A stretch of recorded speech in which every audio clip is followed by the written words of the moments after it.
YCP manifesto విడుదలకు ముహూర్తం ఖరారైంది. ఉగాది రోజు అంటే ఎల్లుండి వైసీపీ మేనిఫెస్టోను విడుదల చేయాలని ఆ పార్టీ అధినేత నిర్ణయించారు.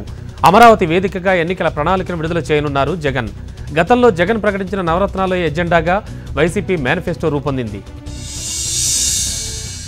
కాంగ్రెస్ పార్టీ అధ్యక్షుడు రాహుల్ గాంధీ కేరళలోని వయనాడ్ లోక్సభ స్థానానికి నామినేషన్ దాఖలు చేశారు. యూపీలోని అమేథీతో పాటు ఈసారి కేరళలోని వయనాడ్ నుంచి కూడా రాహుల్ గాంధీ పోటీ చేస్తున్నారు. రాహుల్ గాంధీ నామినేషన్ కార్యక్రమానికి ఆయన సోదరి ప్రియాంక గాంధీ కూడా హాజరయ్యారు. రాహుల్ నామినేషన్ సందర్భంగా భారీ రోడ్ షో నిర్వహించారు.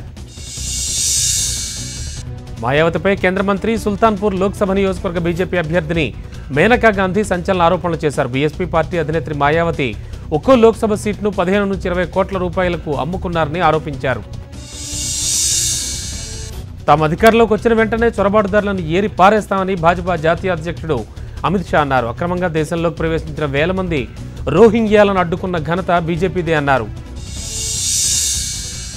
ఉగ్రవాదంపై కాంగ్రెస్ వైఖరి ఏమిటని మధ్యప్రదేశ్ మాజీ ముఖ్యమంత్రి శివరాజ్ సింగ్ చౌహాన్ ప్రశ్నించారు.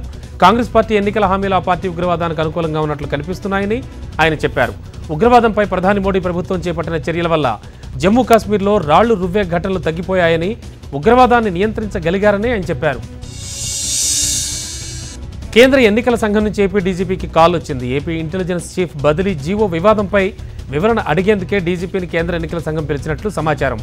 డీజీపీ టీడీపీ కార్యకర్తగా వ్యవహరిస్తున్నారంటూ వైసీపీ నేతలు ఇచ్చిన ఫిర్యాదుపై కూడా ఈసీ వివరణ కోరే అవకాశం కనిపిస్తోంది. మరోవైపు విధుల నుంచి తప్పించిన తర్వాత కూడా ఏపీ ఇంటెలిజెన్స్ చీఫ్గా వెంకటేశ్వరరావు అనధికారిక బాధ్యతలు చూస్తున్నట్లు వైసీపీ నేతలు కేంద్ర ఎన్నికల సంఘానికి ఫిర్యాదు చేశారు.